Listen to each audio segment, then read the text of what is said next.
Bismillahirrahmanirrahim. Assalamualaikum warahmatullahi wabarakatuh.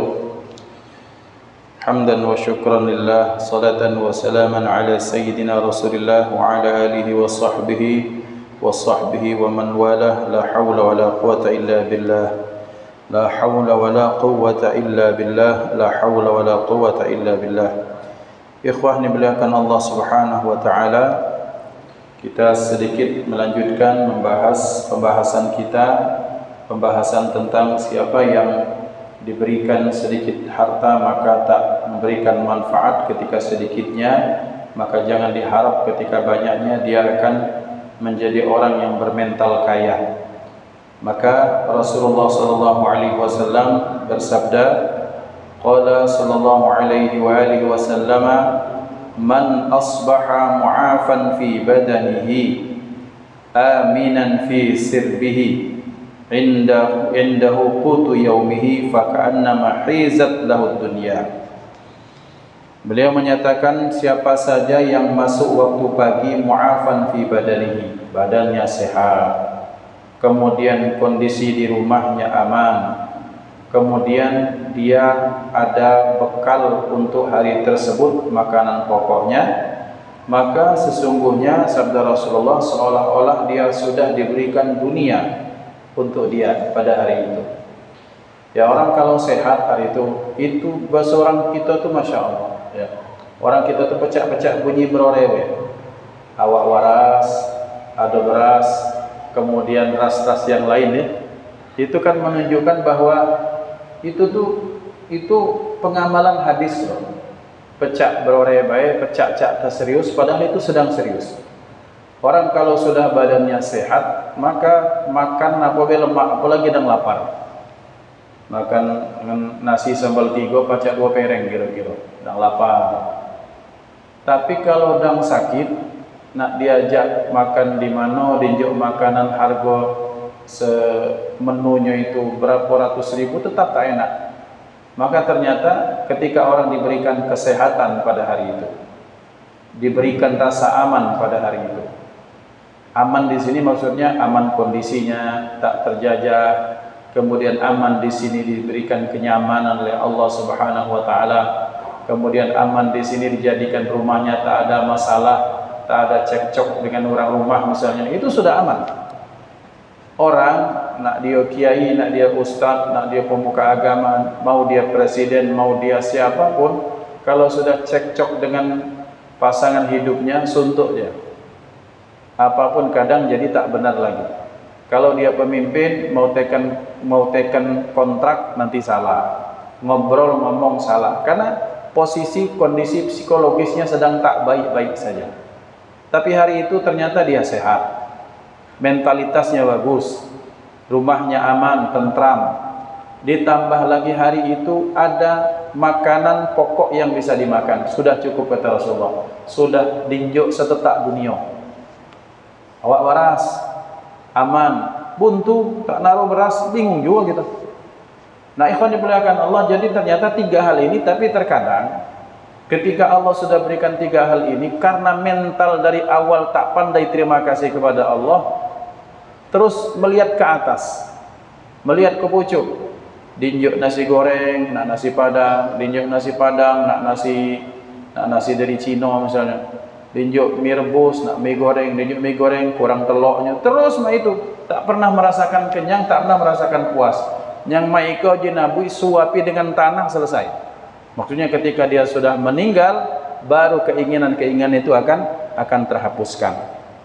Maka kemudian beliau menyatakan dalam hadis yang lain, ya bna Ju'shum yakfika minha ma sadda jaw'atak. Wahai ibnu Ju'shum, si anak Ju'shum, kata Nabi, cukup untuk kau tu apa yang bisa membuat menghilangkan rasa laparmu.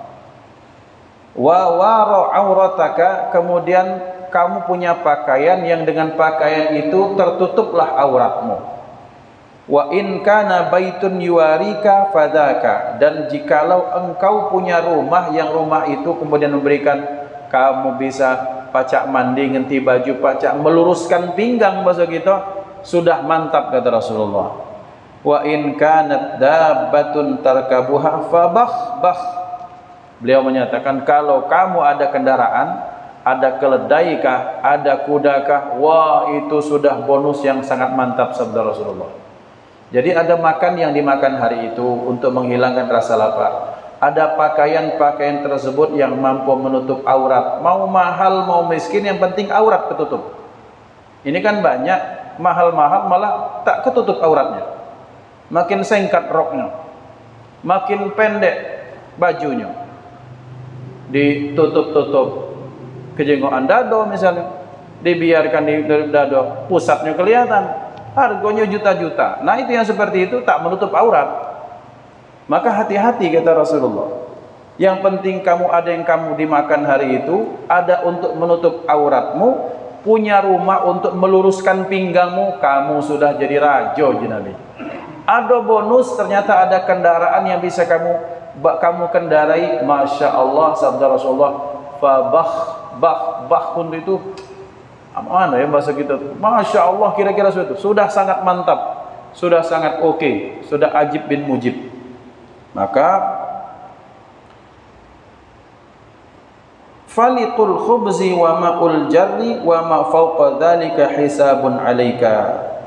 Kamu ada sesobekan roti, ada air yang bisa diminum, lebih daripada itu akan jadi hisabmu. Maksudnya kalau untuk nutup aurat, kemudian rumah yang dari situ memberikan rasa aman untukmu, untuk nyaman, untuk istirahat, bagaimanapun bentuknya. Kemudian ada makanan hari itu, kemudian entah itu roti yang kering atau air yang bisa diteguk, lebih kadarnya daripada itu akan dihisab oleh Allah Subhanahu wa taala. Masya Allah.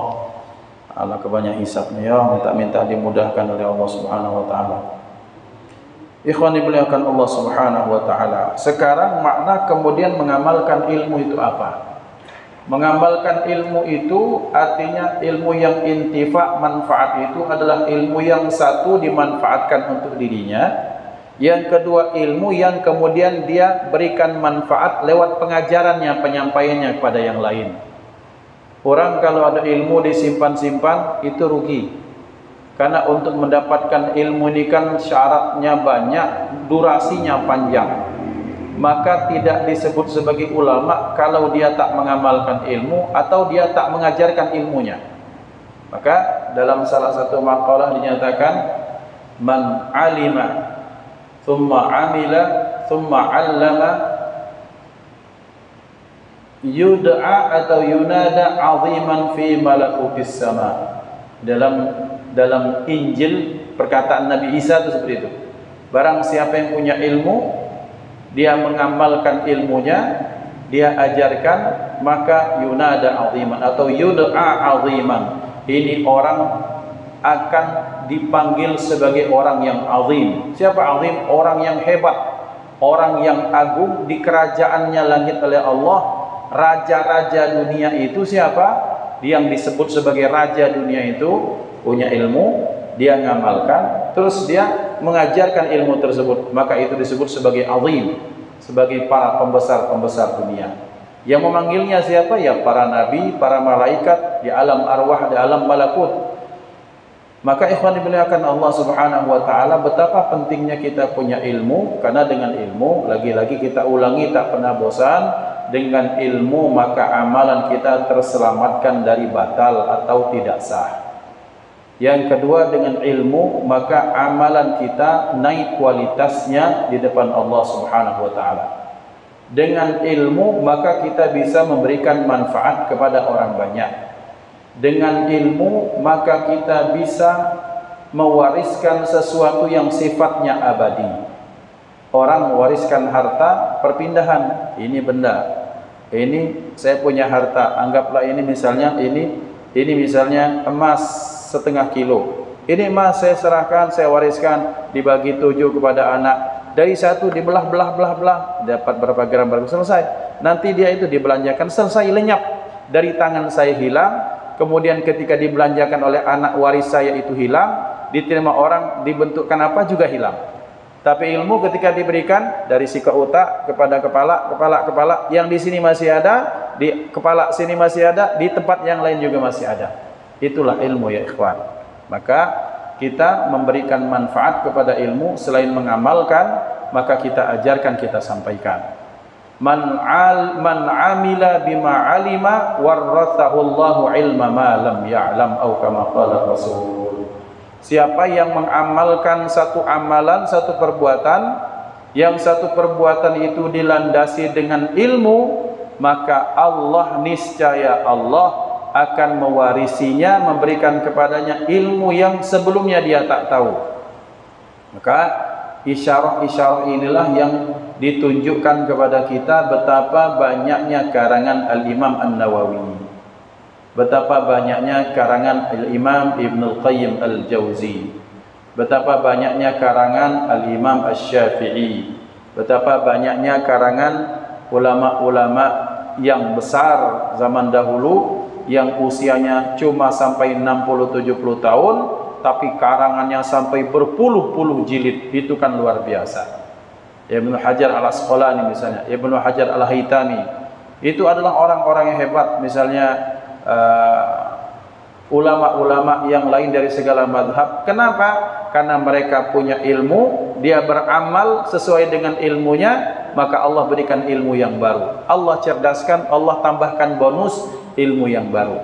Maka jadi untuk memanfaatkan ilmu yang banyak, maka dimulai dari ilmu yang sedikit. Ilmu yang sederhana kita manfaatkan. Baca basmalah ketika nak makan, itu kan perkara bagi orang dianggap remeh, tapi itu sedikit kita amalkan sesuai dengan ilmunya. Kemudian selesai hamdalah, kemudian pakai sandal mengucap basmalah, kemudian pakai sepatu tangan kaki kanan basmalah, terus yang kecil-kecil, maka Allah akan mudahkan kita untuk mengamalkan ilmu yang jauh lebih banyak dan lebih besar lagi.